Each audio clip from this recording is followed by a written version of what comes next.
for today's cup of coffee, we're going to be talking about one subject, and it can flow into other subjects. Of course, all this stuff can, and it can get broad and deep and everything else. Yes. And what happened was, it was a matter of researching about Patty Hearst. And Patty Hearst was, and it will mention it in the in part of what I'm doing, when people start to empathize with captors. And so she did, and like I said, we will discuss on this. But one of the main things, and I will include this article in the description box, the link in that, because it was like 20 pages, and it's like, no. But we don't need 20 pages. Not tonight. And that they were discussing in this other article about how that she was an MK Ultra mind control slave. And I very easily can see that, especially after reading that article. But, and I will elaborate more fully when we get to that point. So it was a matter of trying to make it a little more concise and to discuss something that's called Stockholm Syndrome. Have you ever heard of it? Yeah. Okay. Well, we're going to learn a little bit about this. And this is from Wikipedia. If you've ever watched the Poughkeepsie tapes, that movie, it's a rough movie, but is it? It's good. It delves into Stockholm Syndrome. So it's interesting. It really is. And that the way that this is written on Wikipedia is really good. Now, there's a lot of it that I'm not going to include because, again, it would have been very lengthy. It does go deep into the psychological reasons for this. But it's very much a good read, anybody who is interested in that part of it. So we're just going to do like highlights. And most of this I'm going to read verbatim because it was well written. And they use proper grammar. So that helps me. It is. And they say that Stockholm Syndrome is a condition in which hostages develop a psychological bond with their captors during captivity.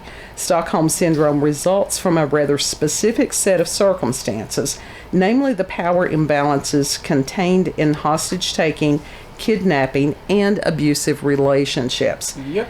Therefore, it is difficult to find a large number of people who experience Stockholm Syndrome to conduct studies with any sort of power. This makes it hard to determine trends in the development and effects of the condition. Because a lot of people don't even know that they've got it.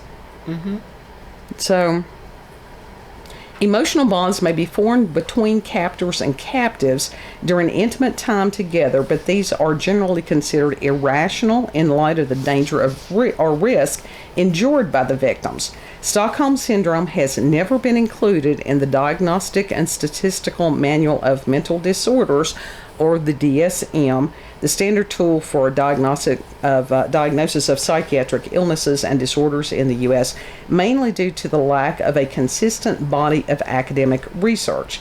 The syndrome is rare. I don't think it is. I think the reporting is rare. And it says, according to data from the FBI, about 5% of hostage victims show evidence of Stockholm Syndrome. There's statistics, and then there's damn statistics. Damn statistics. Yeah, it's a Mark Twain thing, and it's like lies and damn lies. But especially when you've got some of these alphabet peoples that may be behind some of these things, do you think that they're going to tell the truth about this? It's all brain breaking. It truly is. And this term was first used by the media in 1973 when 4 hostages were taken during a bank robbery in Stockholm, Sweden. The hostages defended their captors after being released and would not agree to testify in court against them. It was noted that in this case, however, the police were perceived to have acted with little care for the hostages' safety.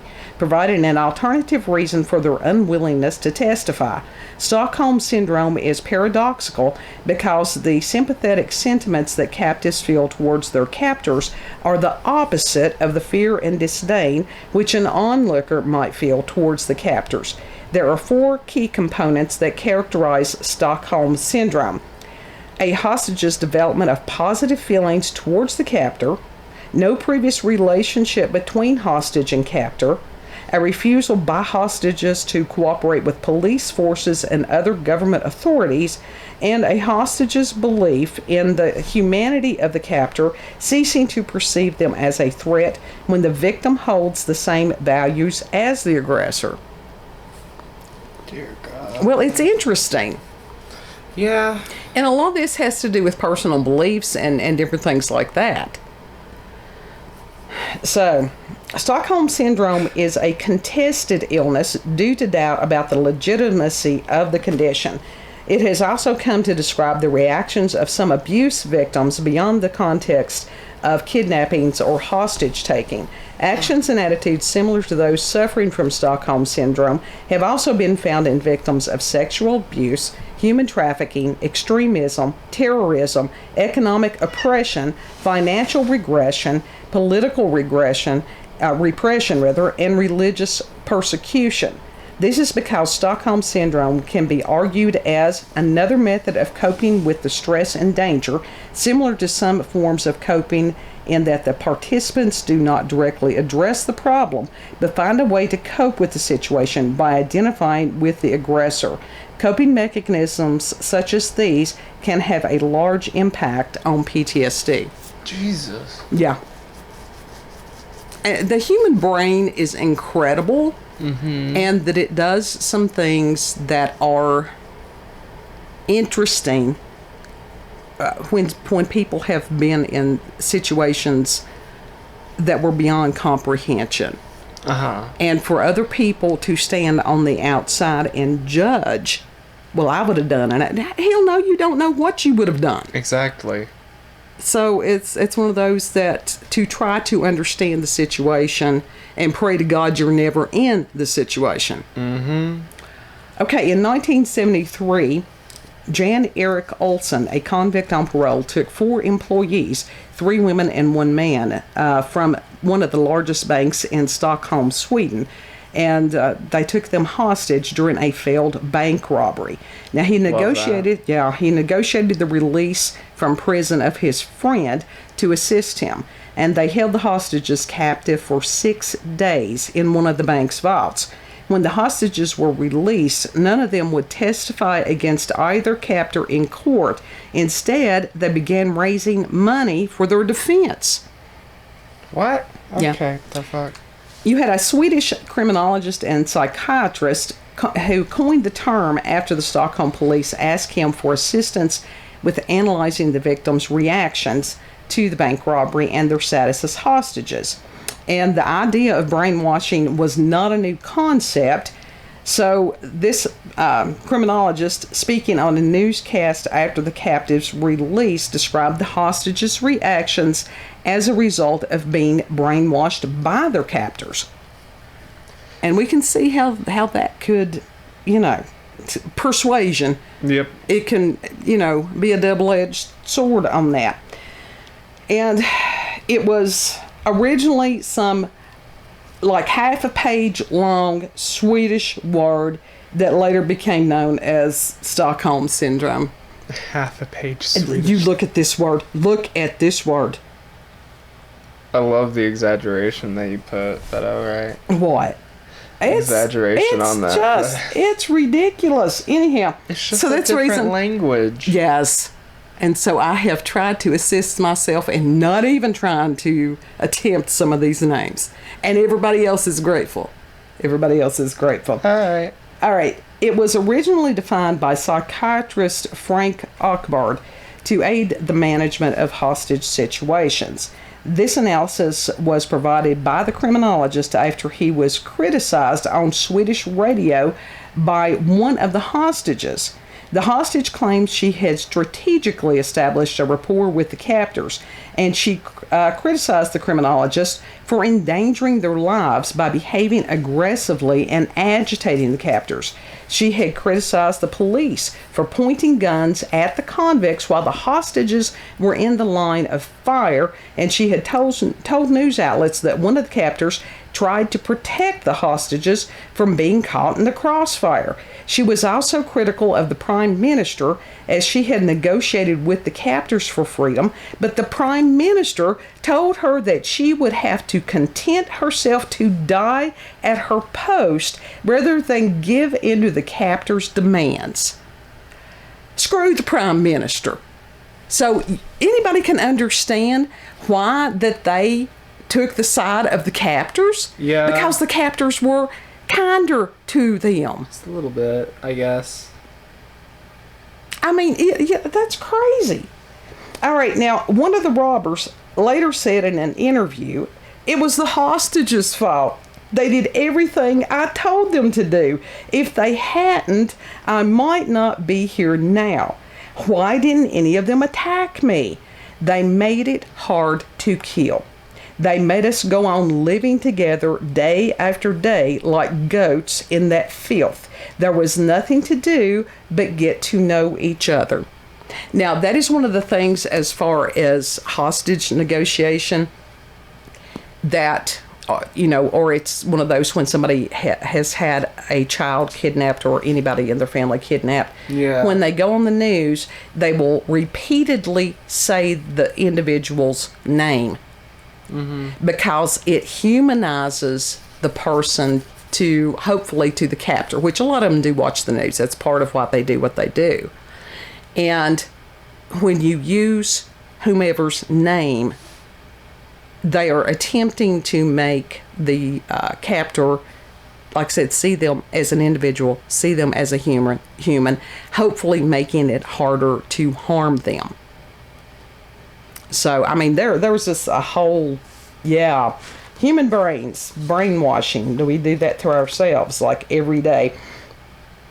Some other examples of Stockholm Syndrome. Mary McElroy was abducted from her home in 1933 at age 25 by 4 men who held a gun to her, demanded her compliance, took her to an abandoned farmhouse, and chained her to a wall.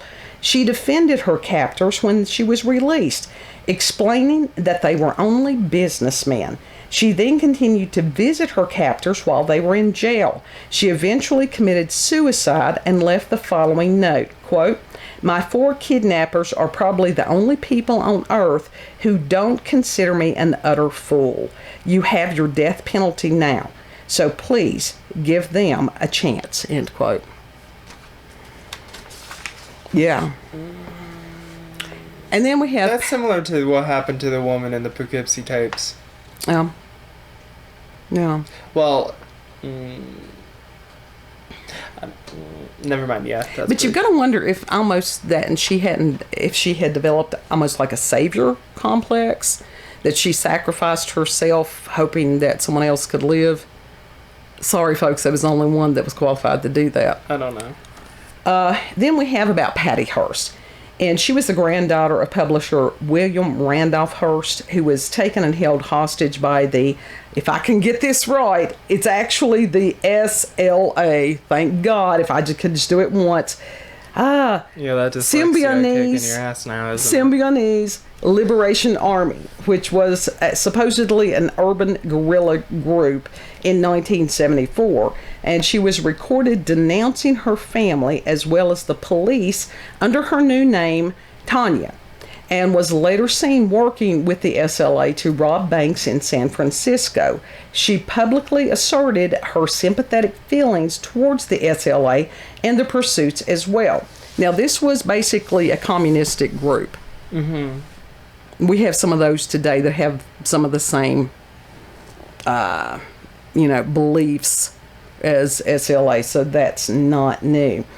After her 1975 arrest, pleading Stockholm Syndrome did not work as a proper defense in court, much to the chagrin of her defense lawyer, F. Lee Bailey. Her 7-year prison sentence was later commuted, and she was eventually pardoned by President Bill Clinton, who was informed that she was not acting under her own free will. And like I said, that is where this, as far as connecting that situation to MK Ultra, and that the alphabet people were the ones that actually had developed SLA. Yeah. When you read it, I mean, seriously, it's lengthy, but it makes... I don't know what to say about this shit. Did you ever watch any of the Fall of the Cabal videos? No. And I mean, they will make your head reel. And I watched like, I don't know, 7 to 9 of them, and I gave up. What the fuck is wrong with you? I gave up on them because, well, whoever has done this has done a tremendous amount of research. And, you know, but if it makes tying your head up spin. loose ends. Well, there's just such a vast amount of information, and how this goes to this, goes to this. Have you ever seen where somebody makes these maps on the wall and they've got these little push pins, and then they wrap a string around it to show how everything ties together? Yes. Yeah. And it's just like... Not in real life, though. Well, no, that's what this lady is showing, but it is just overwhelming to me. And so, you know, I'm like, no, I'm not saying it didn't make sense. I'm not saying that it's true or it's not true. And you can still find those films. I think that that the YouTube's kind of got rid of them. I know that they're still on BitChute. So you may have to look. I haven't looked on Odyssey. So it may be some of the alternative places that you can still find them. They're worth listening to if anybody likes the conspiracy theories. I have to put that word theory in there. It's like the word alleged. Yeah, well. Anyhow. Going back to the Stockholm, the kid he's wanting to go on a tirade, and I'm like, you know, too bad that you can't see the shaking of the head, pursed lips. It's just like, shit. That's all you can say is just shit. Somebody else that falls into the category often of Stockholm Syndrome are sexual abuse victims, and it says there's evidence that some victims of childhood sexual abuse come to feel a connection with their abuser. They often feel flattered by adult attention or are afraid that disclosure will create family disruption. In adulthood, they resist disclosure for emotional and personal reasons. Now, I have seen that. I mean, a child that is being horrifically abused, that, services will come and try to remove the child out of the home, and the child will act aggressively towards those, they will fight to stay with that family. Mm-hmm. At the same time being like, I want to go. Yeah. And that's where there is a gentleman named Ronald Fairbairns, or something, Fairbairns, that he has a theory about this that is the last part of this wiki article. It's amazing. I'm not going to go into that, but it is very much worth the read. Anyhow, some of the physical and psychological effects of Stockholm Syndrome. Cognitive, they can have confusion, blurred memory, delusion, and recurring flashbacks. Emotional, lack of feeling, fear, helplessness, hopelessness, aggression, depression, guilt, dependence on captor, and development of post-traumatic stress disorder. Socially, anxiety, irritability, cautiousness, and estrangement. And physically, increase in effects of pre-existing conditions, development of health conditions due to possible restriction from food, sleep, and exposure to outdoors. And I'm going to go further on this because there is a book called The Body Bears the Burden, and that's how trauma actually gets trapped in the tissue, and that can cause a lot of Well, it's psychosomatic disorders, and even as far as repressed memories, that can cause people to have severe health issues that there's no organic cause for it, but the issues are very much there. And like I said, these people have a lot of times trauma they don't even remember. So it's interesting. Yeah, it certainly is very interesting. But, this, you have to wonder with some of this, why didn't the DSM include that? And it does have different people, their theories on this.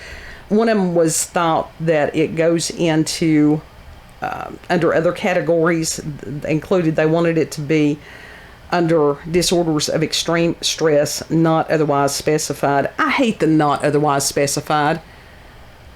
That's NOS, and it's just a bullshit term for I didn't do the assessment correctly. Right. And so within that, as far as there are so few people that they consider it proven, a lot of these people don't even know that they've gone through that or are going through that. So it's underreported horribly. Mm-hmm. And then you had Robbins and Anthony in 1982. They had historically studied a condition similar to Stockholm Syndrome known as destructive cult disorder. And there in the 1970s, which was rich with apprehension surrounding the potential risk of brainwashing. And so Robbins and Anthony assert that media attention to brainwashing during this time resulted in the fluid reception of Stockholm Syndrome as a psychological condition.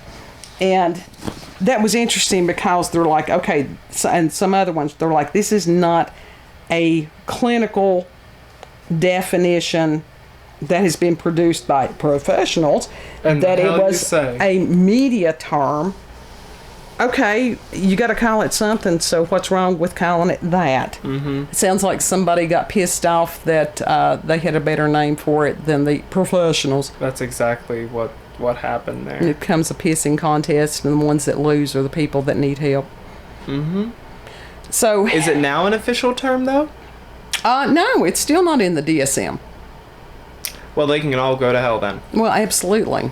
Like I said, there was somebody that I knew that had gone... They can all burn, and I won't piss on any of them. Recently, within probably about the past 5 years or something like that she had gone to... it was like a discussion of the DSM. Every so often, they revise this. I don't know what edition it's up to at this point. They have made a total shit show out of it. They have combined things. What they're doing with diagnoses now, they are combining things, rewording things so that insurances will pay for treatment. But this individual told me that one of the original, basically, founders of the DSM got up and walked out. He was so disgusted. Why didn't he just tell them off? Seriously. Because he was retired and stuff like that. And this is happening with a lot of things, that some of the original members that that started some really good things, that now it has been taken over. Everything is some kind of corporation where somebody can make money. That's always how it goes. And I have seen people get ridiculous diagnoses. And it's like that diagnosis has to be accurate for somebody to get the correct treatment. Yep. And the people a lot of times are not. So anyhow, but going back to the brainwashing thing with Patty Hearst, do I believe that very much could be a thing? I do. And I do urge you, this one website, it was called Exposing Corruption in High Places. And let's see. They had taken the information that was by a lady called Mae Brussel. And basically, it's a transcript of an interview that she did. And at the end of this article and stuff, they have another resource for, it must be the continuation of the interview with Mae Brussel. But it's deep and broad, and you will sit there and go, oh my God. Because, well, again, it was another one of those to sit there and it's like some of these little faction groups that come in and wreak havoc, where do those come from? Now, in today's world, we've all wondered, where do these come from? How do they get from point A to point B? Who's paying for this? I don't believe it's just one old man with worse bags under his eyes than I do, because that person doesn't have endless resources. So it's like, okay, he's the face, that people love to hate. He's a distraction technique. Who is behind him? Who's his puppet master? Exactly. So, It has. Stockholm Syndrome. Yep. We loves it. It's interesting. It's a matter. Look for things in today's world. Could it be a matter of brainwashing? Is it a matter of Stockholm Syndrome, where you've got people that are protecting the bad guys? Yeah. More than likely. Yeah. So some interesting times we're living in. Anyhow, if you've had experiences with the paranormal, supernatural, encounters with UFOs, aliens, cryptids, if you're aware of operations, projects, whatever, that I may not, who could know them all? No. Seriously? It's a lot to know. Yeah. If you have family, regional, local myths, legends, if you've had experiences with substances and all that stuff, send us an email to cupofcoffeewithscream at gmail.com and know that you're loved. Yep. And everybody has the right to be treated with respect and love. Absolutely, they do. So. Don't forget to like, share, and the two most important things, don't forget to comment and subscribe. Y'all have a good night. We'll see you on the next cup. Snuffy boy's making noise. Snuffy noise being stuff. Snuffy boy's being snuffy. I think we're all stuffy and snuffy right now. Anyhow, bye.